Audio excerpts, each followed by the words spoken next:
Albert Camus nació en Mondovì, Argelia en 1913. Fue un novelista, dramaturgo y ensayista francés, nacido en el seno de una modesta familia de migrantes franceses. Su infancia y gran parte de su juventud transcurrieron en Argelia. Inteligente y disciplinado, empezó estudios de filosofía en la Universidad de Argel, que no pudo concluir debido a que enfermó de tuberculosis. Formó entonces una compañía de teatro de aficionados que representaban obras clásicas ante un auditorio integrado por trabajadores. Luego ejerció como periodista durante un corto periodo de tiempo en un diario de la capital argelina, mientras viajaba intensamente por Europa. En 1939 publicó Bodas, conjunto de artículos que incluyen numerosas reflexiones inspiradas en sus lecturas y viajes. En 1940 marchó a París, donde pronto encontró trabajo como redactor en Paris Soir. Albert Camus empezó a ser conocido en 1942, cuando se publicaron su novela corta El extranjero, ambientada en Argelia, y el ensayo El mito del Sísifo, obras que se complementan y que reflejan la influencia que sobre él tuvo el existencialismo. Tal influjo se materializa en una visión del destino humano como absurdo, y su mejor exponente quizás sea el extranjero, incapaz de participar en las pasiones de los hombres y que vive incluso su propia desgracia desde una indiferencia absoluta, la misma, según Camus, que marca la naturaleza y el mundo.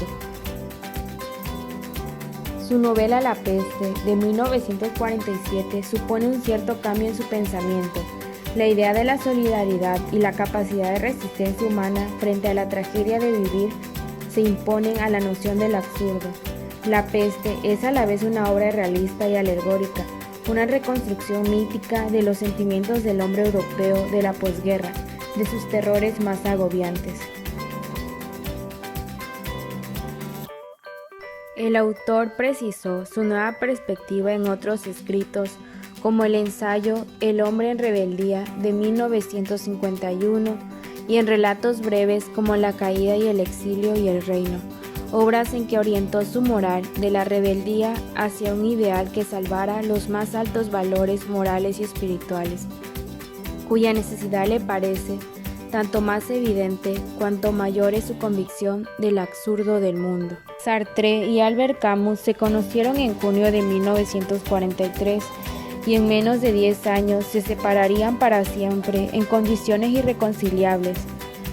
Tanto Camus como Sartre eran militantes de izquierda, pero con el fin de la Segunda Guerra Mundial, las posibilidades de acción frente a un futuro que se presentaba abierto los colocó en lados opuestos de lo que en apariencia era lo mismo.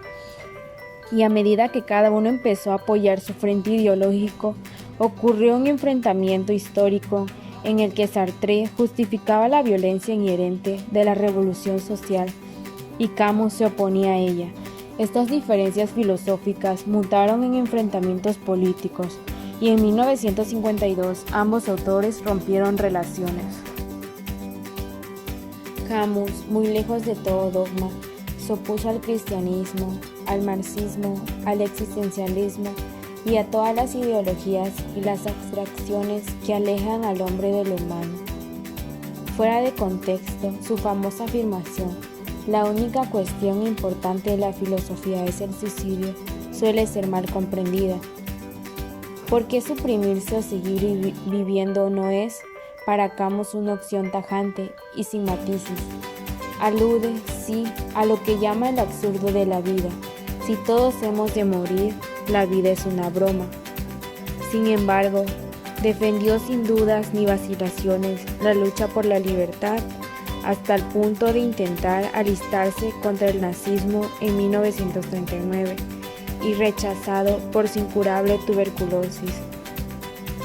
El escritor formó parte de la resistencia francesa durante la ocupación alemana y se relacionó durante mucho tiempo con los movimientos libertarios de la posguerra. Tal vez lo más claro respecto del sentimiento del absurdo lo dejó escrito en un ensayo.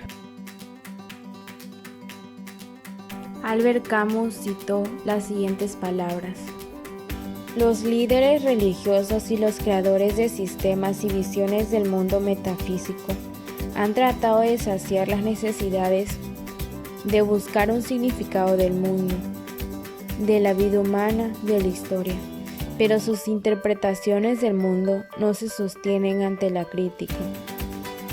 El mundo se revela para un ser humano sensible, sin ningún propósito o significado. El mundo no es racional, de ahí surge el sentimiento del absurdo. Surge de la confrontación entre la búsqueda del ser humano y el silencio irracional del mundo. Su indiferencia inamovible y absoluta. Albert Camus ganó el Premio Nobel de Literatura en 1957 y saboreando aún las mieles de su laurel, Camus falleció en un accidente automovilístico el 4 de enero de 1960 en Francia. Los intereses filosóficos de Camus fueron un reflejo de la época convulsa en la que vivió. Por un lado, los graves conflictos armados ponían en duda la idea de progreso causada por los avances tecnológicos, y por el otro, los grandes movimientos ideológicos parecían evidenciar que se había perdido un marco de referencia común. El ser humano había perdido un vector, una dirección hacia la cual moverse, a alcanzar metas perseguidas por todos e inequívocamente positivas. El existencialismo explora este sentimiento de desorientación, tal y como veremos en las principales características de la teoría de Albert Camus. 1. La sensación subjetiva de sentido. Albert Camus empieza reconociendo que los seres humanos, de manera espontánea, desarrollan un sentimiento de propósito muy fuerte, ligado a su propia identidad. Dicho de otro modo, interiorizamos la idea de que la vida tiene sentido, sin que nadie tenga que educarnos en esa dirección. A su vez, tal y como veremos, esto nos mete en problemas sin apenas saber por qué, sin advertir que desde el principio hemos caído en una trampa. 2. La ausencia del sentido de la vida, a su vez, otro de los principales componentes de la teoría existencialista de Albert, es el principio de que la vida en realidad no tiene sentido. Es una conclusión a la que el filósofo llega simplemente examinando los argumentos a favor de un sentido de la vida y sin encontrar un solo motivo por el que se deba existir. A su vez, todos los hallazgos científicos recientes empezaban a explicar cada vez más parcelas de conocimiento veladas hasta ese momento, con lo cual no se necesitaba la figura de un Dios que pudiese dar sentido a la humanidad. Camus pensó que somos enteramente humanos y como tales estamos solos. La contradicción de la vida. Los dos elementos anteriores insinúan una contradicción en el seno de nuestra existencia. Creemos que nuestras vidas tienen sentido, pero esto es falso. Y cuando la realidad nos da señales de esto, nos frustramos, lo percibimos como un atentado a nuestra identidad y aparece una crisis existencial que genera mucho malestar. Así pues, para Camus, llegar a vivir de un modo deseable implica superar esta contradicción, mirar más allá de esta y aceptar esa tensión que causa el vacío de sentido.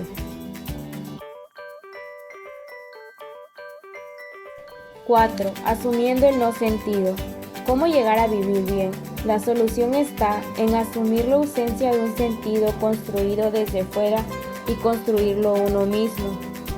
Esta es la idea revolucionaria que heredaron muchos pensadores interesados en la autorrealización. Si la ausencia de un sentido de la vida puede resultar sofocante, al menos es un indicador de que gozamos de libertad para asignar un significado totalmente original y propio a todo lo que hacemos. De este modo, desde el existencialismo de Albert Camus, cada persona tiene la responsabilidad de trazar su propia historia, Independientemente de los hechos objetivos que le ocurran, es uno quien interpreta su trayectoria vital de acuerdo a la narración que haya construido acerca de ésta.